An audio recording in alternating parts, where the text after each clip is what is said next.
Oh, so the LA Times done gone and did it this time. They said osteopaths aren't real doctors and Larry Nassar's a rapist and so are all osteopaths. Well, you know what? I only partially agree. Let's do this. Okay, so the LA Times is actually saying that osteopaths aren't real doctors and they do procedures that are effectively rape.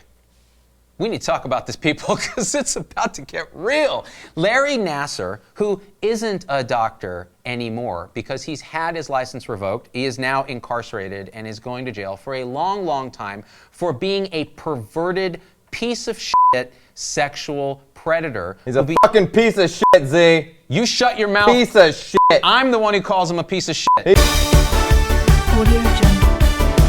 He was enabled and supported by U.S. Gymnastics. He was enabled and supported by Michigan State University, by colleagues and others using the title doctor as the honorific that it is supposed to be used as, which is a source of respect, someone you trust to take care of you, to be a healer, to be a support. Instead, he abused that authority, molesting and effectively manually raping young girls and women over a career that spanned 20 years. Now, I have heard from some of his victims through private message. They want to stay anonymous, and the stories they tell are horrible. We've seen them live on TV. This has been engaging the national consciousness for quite some time now.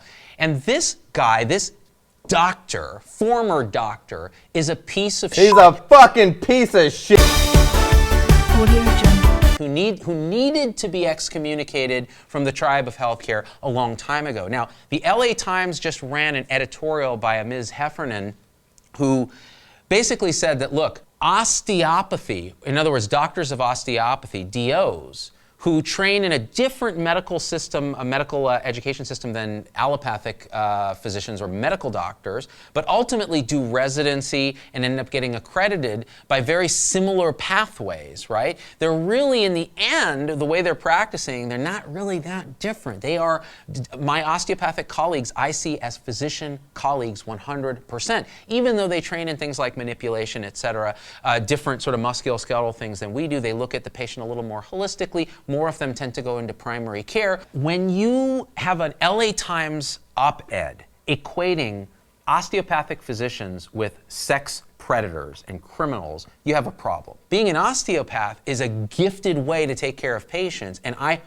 fully and wholeheartedly support my osteopathic colleagues. And we need to, as a tribe, stand up and say, it's not about osteopathy. It's about this piece of shit sexual criminal who should go to jail for the rest of his life. Fucking piece of shit. Okay, Z-Pack, listen to me carefully. The bottom line is we need to take a long, hard look at ourselves as practitioners. Understand, first of all, if there is some schism between DOs and MDs, we need to heal it, because we're on the same team doing the same thing, different aspects of the same coin, all right? The second thing is we need to look at our shittiest, most evil components of our own system and expunge them. We have to have a zero tolerance policy for people like, David Nassar, who are sexual deviants taking advantage of power and harming an entire cohort of young women. This is absolutely something that we can't abide, and we need to do better. Also, I'd like to quote the late, great Drizzy Drake, he's not dead, who said, "We walk the same path, but got on different shoes. Live in the same building, but we got different views. I got a couple cars I ain't get to use. Don't like my women single, I like my chicks in twos." Audio